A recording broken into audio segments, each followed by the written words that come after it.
Maqaa Abbaa, kan Ilmaa, kan Hafuura Qulqulluu, Waaqayyo tokkoon ni amanna. Ameen. Kun barnoota koorsii bu'uuraa seenaa mana kiristaanaati. Egaa kanaan dura seenaa mana kiristaanaa kutaa tokko hanga sadii ilaalleetu jirra jechuudha. Barnoota kana kallattiiwwan afuriin argachuu ni dandeessu. Tokkoffaan gama miidiyaa hawaasaa TikTokiitiin faarfataa barsiisaa Damee Kabbadaa kan jedhu jalatti argachuu ni dandeessu. Akkuma kanaa immoo Feesbuukiitiin KOL HD farra ilbiisotaa kan jedhu akka piroofaayilii sana jala galtanii argachuu dandeessu. Inni sadaffaan immoo yuutuubii kiyyaa Damee Tiyuub kan jedhu jala seentanii argachuu ni dandeessu. Inni arfaffaan immoo teelegiraamii waldaa du'aa ka'umsaa jala seentanii argachuu ni dandeessu jechuudha. Kallattii arfaniinuu koorsiiwwan kana argachuu ni dandeessu jechuudha. Gama isinii mijatuutiin kallattii isiniif mijatuutiin argachuu ni dandeessu jechuudha. Isin irraa kan eegamu TikTok kiyyaa follow godhaati miseensa ta'a. YouTube kiyyaa subscribe godhaa. Akkuma kanaa Facebook kiyyaa follow godhaa. Teelegiraamii keenya immoo seenaati join godhaati miseensa ta'a isiniin nan jedha.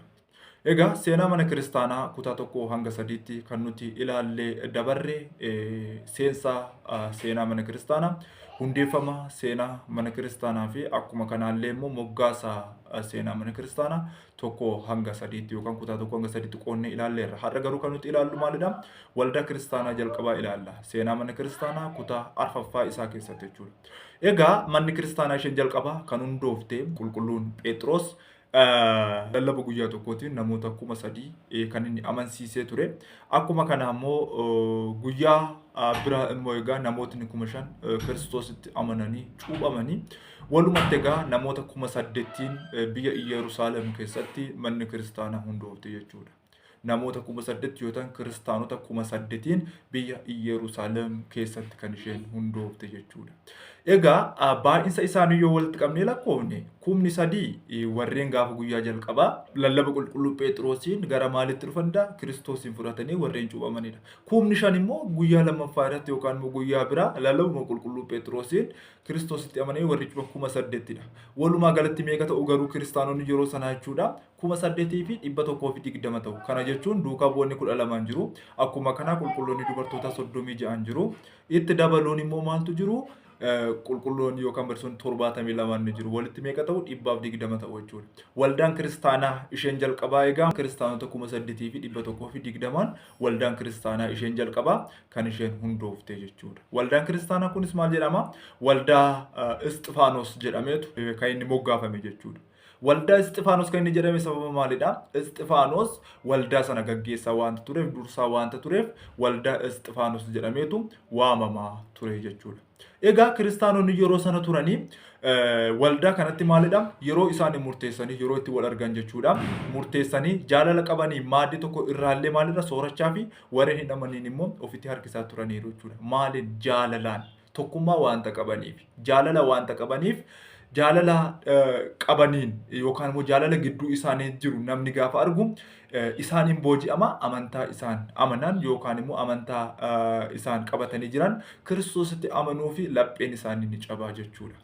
Kanaaf egaa kiristaanonni kun immoo yookaan immoo kiristaanonni kunneen maal gochaa turan jechuudha. Yeroo murteessanii bakka itti wal argan murteessanii bakka kanatti walitti qabamaniitu waliin mari'achaa akkuma kanaa waliin barachaa koorsiiwwan garaagaraa waliin fudhachaa kan isaan turanii jechuudha. Duukaa bu'oonni egaa Kiristoos waliin kan turanii fi yeroo yaa'iin adda addaa barumsa wangeelaa keessattuu egaa du'aa ka'uu Kiristoos waan arganiif waan ijaan arganiif akkuma kana maalummaa Kiristoos immoo waliin deemanii harkaa nyaatanii harkaa dhuganii lafa inni oole waliin oolanii lafa inni bule immoo waliin bulanii harkaa nyaatanii dhuganii waaqa ta'uusaa wanta arganiif du'aa ka'umsa isas wanta arganiif lafa walitti qabaman hundumatti maalidha waa'ee du'aa ka'uu Kiristoosiin jechaadha ragaa bahaa turan jechuudha. Hojiin isaanii Kiristoos du'aa ka'uusaa ragaa bahu namoonni immoo kan hin amanne Ahizaabonni, Ayihudonni, Fariisonni gara Kiristoositti dhufanii akka Kiristoosiin fudhatan Kiristoositti akka isaan amananiif gahee isaanii taphachaa turanii jechuudha. Eenyu? Kiristaanonni kaleessaa jechuudha. Isa kana dagachuu kan nuti hin qabne beekuun nu barbaachisaa jechuudha. Waa'een gooftaa keenya Iyesuus Kiristoos kakuu moofaa keessatti baay'inaan dubbatameera jechuudha. Dhalachuun isaa maqaan isaallee Amaanu'el akka inni jedhamu akkuma kana immoo durbi durbummaan akka isaa ulfoomtee immoo du'ummaan akka isheen deessu Isaayyaas 7:14 irratti kan inni dubbatame ni jira jechuudha. Kanaaf waa'een gooftaa keenya Yesuus Kiristoos kallattii garaa garaatiin kan inni dubbatame ni jira jechuudha kakuu moofaa keessatti. Isa sana gooftaan keenya Yesuus Kiristoos immoo kakuu haaraa keessatti hunda isaa malee mataa isaa raawwachuu isaa maal gochaa turanii isaan barsiisaa turanii jechuudha. Barsiisaa turanii jechuudha. Kana qofaa osoo hin taane egaa kiristaanonni kun yeroo sana maal gochaa turanii dhiigaa fi foon isaa fudhachuun tokkummaan jiraatu turan. Dhiigaa fi foon isaa fudhachuutiin tokkummaadhaan jiraachaa turanii jechuudha. Kiristaanonni hundumti isaanii jechuudha. 80 isaaniiyyuu foonii fi dhiiga isaa fudhachuun tokkummaan jiraachaa turanii jechuudha. Har'a garuu anaaf isin dhiigaa fi foon Kiristoos ni fudhannaa yoo jenne yeroo itti wal horkinudha. Ekeleen haa qorrobu yookaan deemni qorrobna waan tokko isaatiin nuti yaadnu inni kun hin barbaachisu. Ati ganaadha. Yeroon ki ganaadha jennee yeroo nuti wal horkinu qorrobuun akka abaaramu akka inni ta'etti kan nuti ilaallu hedduun keenya ni jirra jechuudha. Yeroo malee qorrobdaa maal jennee jechuudha. Garuu maalidha? Duukaa bu'oonni gooftaa keenya Yesuus Kiristoos dabalatee kiristaanonni 80 suni maal gochaa turan? Fooniif dhiiga isaa fudhatanii isaa yookaan immoo qurbaana fudhatanii maal gochaa turani? Tokkummaan jiraatu turanii jechuudha. Inni kan biraan immoo obbolummaan maaddii tokko irraa soorachaa turan. Obbolummaan kiristaanonni hundi obbolummaan maalidha? Maaddii tokko irraa soorachaa turanii jechuudha. Jaalalli maaddii isaaniillee agaappee jedhama jechuudha. Jaalalli maaddii isaanii agaappee jedhameetu kan inni waamamu jechuudha. Har'a anaaf isin garuu maal goona keessumaa isaan irraa baranneerraa yoo jenne hin baranne. Sababni isaas maaltu jira isinitti fakkaate? Kiristaana tokko taanee yookaan obbolaa maaddii tokko irraa sooratu taanee garuu maalidha? Maqaa walitti moggaasu, bifaan adda wal qoodu, gosaan adda wal qoodu. Inni kun gosa abaaramaadha jechuudha. Inni kun gosa hamaadha jennee maqaa walii wal baasuu fi yeroo hedduu wal abaaruu irratti yeroo keenya kan dabarsinu hedduun keenya akka jirru beekamaadha jechuudha. Inni sadaffaa maal godhu? Namni kamiyyuu gaa miseensa mana kiristaanaa kan ta'u yoo cuuphame qofaadha jechuudha. Namni kamiyyuu miseensa mana kiristaanaa kan ta'u yoo cuuphame qofaadha jechuudha. Kiristoositti erga amane cuuphamuun dirqamadha jechuudha. Cuuphamuun dirqamadha jechuudha. Inni kan biraan immoo maal gochaa turanii? Ilaalcha nama kamiyyuu obsa gammachuu hafuuraa fi jaalalaan jiraachaa turan. Ilaalcha nama kamiyyuu obsaa jechuudha. Ilaalcha nama kamiyyuu obsaa. Namni ilaalcha barbaade yoo qabaate ilaalcha sana obsaa maal godhu? Gammachuu hafuuraa fi akkuma kanaaf maal jaalalaan jiraachaa turan jechuudha. Agartanii kiristaanummaa keessatti ilaalcha namaa ilaallee baqachuu osoo hin taane ilaalcha namaa sana obsinee jaalalaa fi gammachuutiin hafuuraan jiraachuu akka nuti qabnullee nu akeekkachiisa jechuudha yookaan immoo barumsa nuuf ta'a jechuudha. Inni kan biraan maalidha? Kennaa hafuuraa qabu.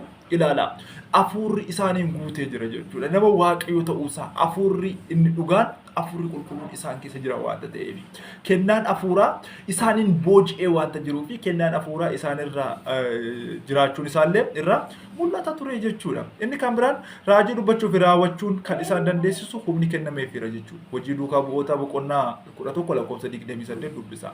Raajii dubbachuu fi akkuma kanaallee raawwachuuf kan isaan dandeessisu humni kennameefii jira jechuudha. Hafuurri kennameefii jira jechuudha. Hafuurri isaan gaggeessu hafuurri qulqulluun raajii akka isaan dubbatan akkuma kana akka isaan raawwataniif hafuurri isaanii yookaan immoo humni isaaniif kennameetu jira jechuudha. Hojii duukaa bu'oota boqonnaa 11 lakkoofsa 28 irratti kan nuti argannu jechuudha. Seenaa mana kiristaanaa keessatti abboonni keenya kaleessa akka kanaatti tokkummaatiin jaalalaatiin ilaalcha namaa obsaa akkuma kanaa immoo badiiwwan osoo walirratti hin lakkaa'in yookaan immoo namni ilaalcha biraa yoo qabaate ilaalcha sanaa osoo hamaatti hin jijjiiriin gammachuu hafuuraa fi jaalalaan tokkummaa isaanii jabeessanii kan isaan jiraachaa turanii jechuudha. Osoo ari'atamuu isaanii teellaatti harkisan yookaan ari'atamuu isaanii dagachaa.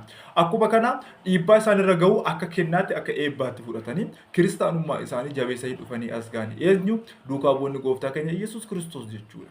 Kanaaf egaa waldaan kiristaanaa jalqabaa yookaan immoo waldaa Isxifaanos jedhamee jalqaba kan hundeeffame sun immoo yookaan immoo waldaan Isxifaanos sun maalidha? Kiristaanonni iddoo sanatti walitti qabaman maalidha? Waa'ee Kiristoosin barachuu qofaafidha jechuudha. Waa'ee Kiristoosin barachuufi waa'ee isaa hubachuufi akkuma kana dhugaa ba'uuf kan isaan iddoo tokkotti walitti qabamanii jechuudha.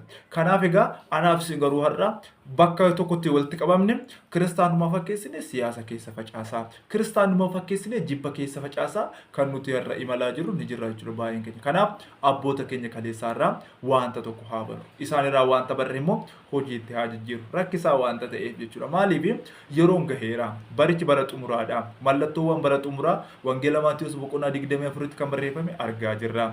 Jala bultii dhufaatii suni maal akka ta'e argaa jirra. Ciniin sun jalqabaan sun hammam akka inni ulfaatu argaa jirra. Kanaaf egaa nuti maal gochuu qabna? Jabaannee seenaa abboota keenya kaleessaa beekne har'a of qopheessuun dirqama keenyadha. Isiniin jedha.